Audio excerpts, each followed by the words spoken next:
नमस्कार दोस्तों।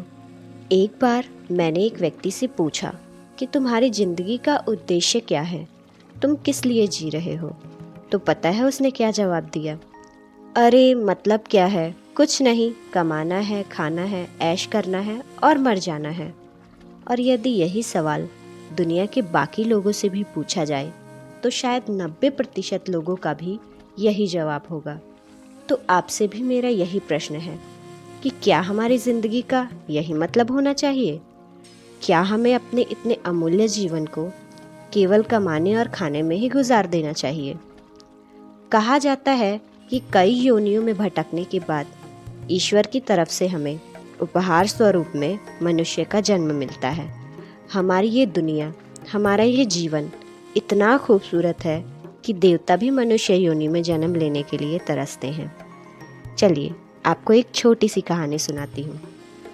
एक बार एक भिखारी अपने जीवन के दुख और परेशानियों से बहुत दुखी हो गया। उसने ईश्वर से प्रार्थना की कि हे भगवान, अब मुझे मौत दे दो, अब और सहा नहीं जाता। फिर क्या था, अगले ही पल यमराज उसके सामने प्रकट हो गए। अपने सामने मौत को देखकर भिखारी तो पहले बहुत भयभीत हो गया, फिर हाथ जोड़कर बोला, हे प्रभु, मैं तो मजाक कर रहा था, मैं अभी मरना थोड़ी चाहता हूँ। अब सोचिए मनुष्य जीवन का कितना महत्व है कि एक भिखारी हजारों दुखों के बीच भी जीने को तैयार है मगर मरना नहीं चाहता। इतनी खूबसूरत है हमारी ज़िंदगी। लाख दुख हैं, लाखों परेशानियां हैं हमारी ज़िंदगी में, फिर हम मरना नहीं चाहते, परंतु ज़्यादा से ज़्यादा धन जुटाने की इच्छा में लगे रहते हैं। हम जीने का मतलब ही भूल गए हैं।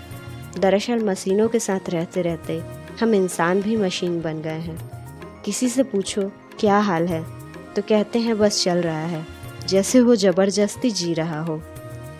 एक बात हमेशा याद रखें, ज़िंदगी जीने और ज़िंदगी गुजारने में बहुत फ़र्क होता है।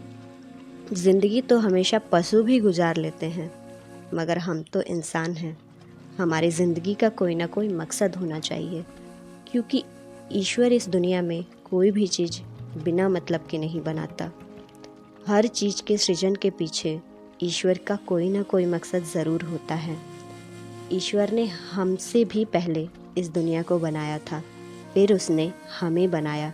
हमें इसलिए बनाया ताकि हम इस खूबसूरत दुनिया को और भी खूबसूरत और भी बेहतर बनाने में ईश्वर का सहयोग करें।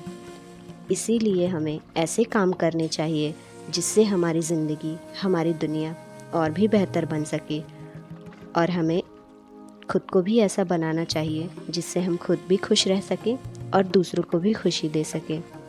तो आइए हम पैसा कमाने के साथ साथ कुछ ऐसी चीज़ें भी कमाएं जिसे हम उपहार के रूप में ईश्वर के पास भी ले जा सकें, क्योंकि पैसा हमारे साथ ऊपर नहीं जाएगा।